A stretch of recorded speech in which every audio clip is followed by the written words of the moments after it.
I've always been intrigued by the paranormal, the spirit world.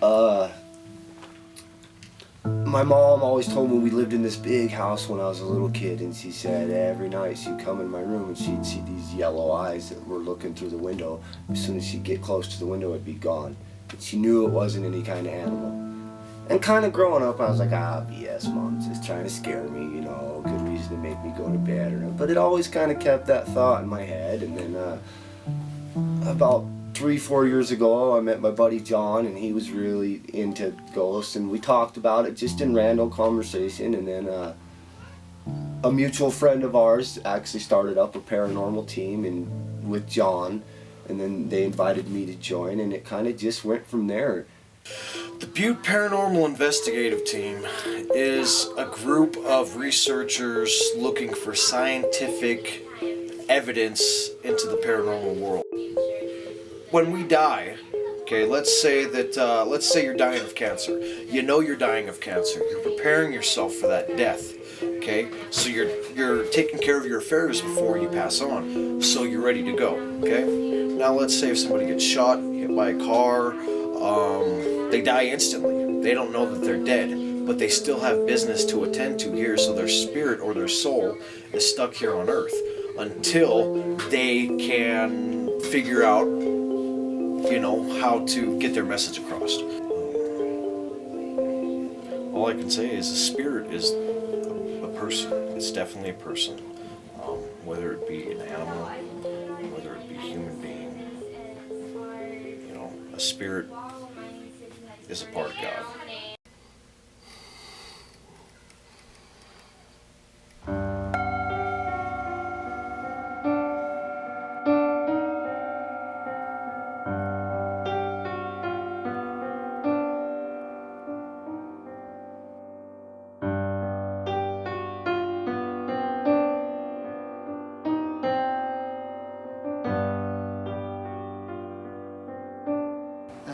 The skeptic in me leans towards no, I don't believe in ghosts in the sense that there's kind of an encapsulated or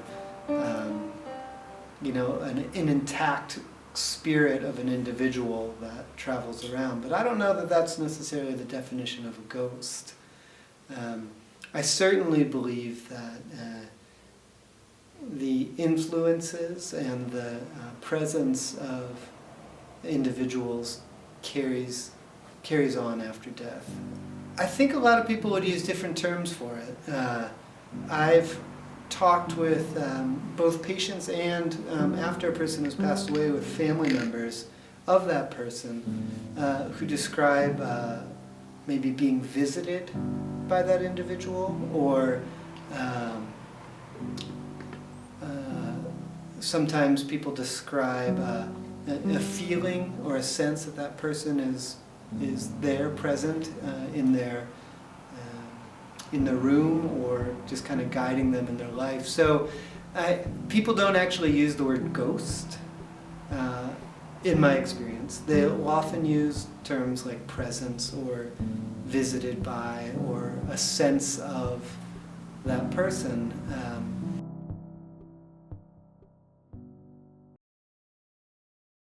These are EMS, electromagnetic fields. I'm at a 4.4. What is going on in here? I can just feel the energy. Now, is there any dead spots? I believe that the real high energy probably comes from an old friend that actually passed away in that house, actually, right by the door, of causes that weren't natural necessarily. What's your story, Kyle? These guys don't know what I do. Kyle, you don't have to be afraid of me, brother. These guys are all my friends. You know it's all good. You've seen me party it up. You know that we're here just to talk with you, man. He was just a good friend. We We didn't hang out really a lot, but we talked almost every day. He was a great neighbor. We'd sit out in my yard and just BS for a couple hours sometimes.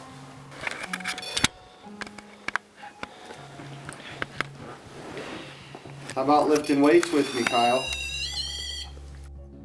Excuse me. I know you were a power lifter for years. We used to talk about it.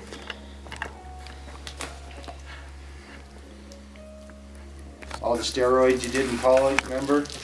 Come on now, we don't got secrets like this. Talk to me, bud. And I believe it's not only the energy that was left behind, but I believe there's a part of I believe that energy needs to feel kind of a sense of comfort. And I believe if you know them, I believe it's a little easier for them maybe and comfortable for them maybe to communicate. That way they're not maybe so afraid of us at that point. Now this is an old teacher's storage from the 50s. He's the intelligent one. He likes to communicate with just the words. Oh, the bottom step. Yeah, it was told us tree, story, pit, and we went up in my attic and there's a book right in this little hole. It's got a tree on it.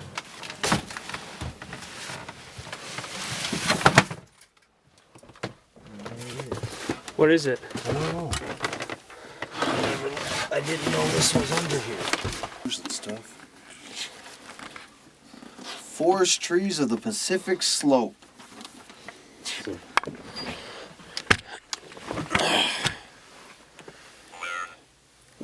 Learn?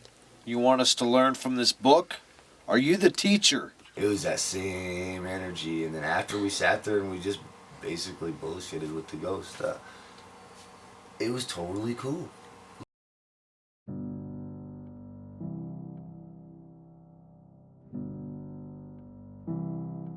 Yeah, and that actually does happen from time to time, where the people that are visiting are not people that they want to see, or they're strangers, or they're obviously causing some kind of stress or discomfort in that person.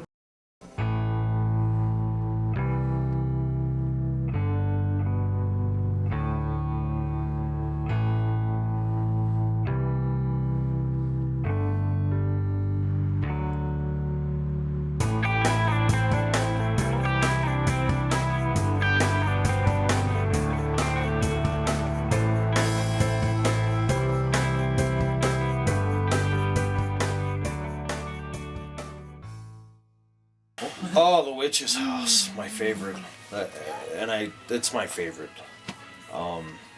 It's dark, it's creepy, it's got the right setting, and like I said, we like to take people out there for their first time.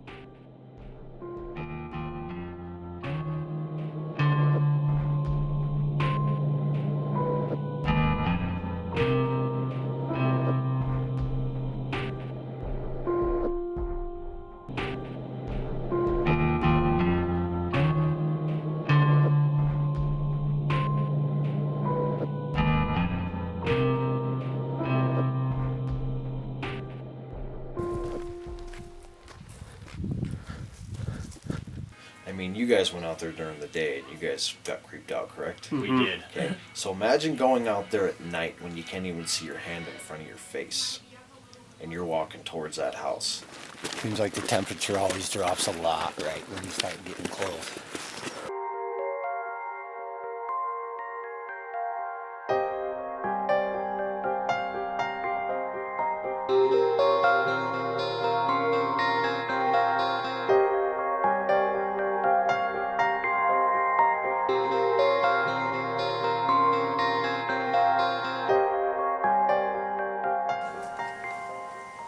So if anything were bad to happen out there, we'd be hit. You know what I mean? Be hit. There's nobody that would know. If there were actual demons out there, you'd be hit. But I've been out there so many times. There is a bad spirit out there. I'm not going to say that there isn't. There's a dark entity out there. I feel it every time. I've caught it a few different times, with black mist forming, the face, the knocking, all sorts of stuff. it unnerves some people when I start antagonizing, because I'll ask the paranormal, go ahead, take energy from me. I don't mind. I think I can handle it. You know, scratch me. We'll get them roused up and get things going if we can. If there's something there, I can usually get it pissed off enough to talk to me. There's risks in everything you do. Let's say we go into a house that's got demons in it, or a demon. You're taking that risk of being attacked or being followed home and bringing something home to your family. Yeah. You know, because they're around us everywhere. One particular instance where I stepped in a room and I was antagonizing, just right off the gate. I was like, where are you? I know you're here, just antagonizing, pushing the buttons, being, I don't want to say mean, but very, very upfront. And within 5 minutes, I had to go out of the house and get sick, and very bad sick, like instantly. And then I came right back in, and it was, I think that whatever entity or whatever made its point, that I kind of needed to take it down a notch with them. They let me know quick, don't push me that far. We did an EVP one time that scared the heck out of me. I tell you what, it was a lady, what was she saying? Screaming, "Get out!" I mean, just, so we left.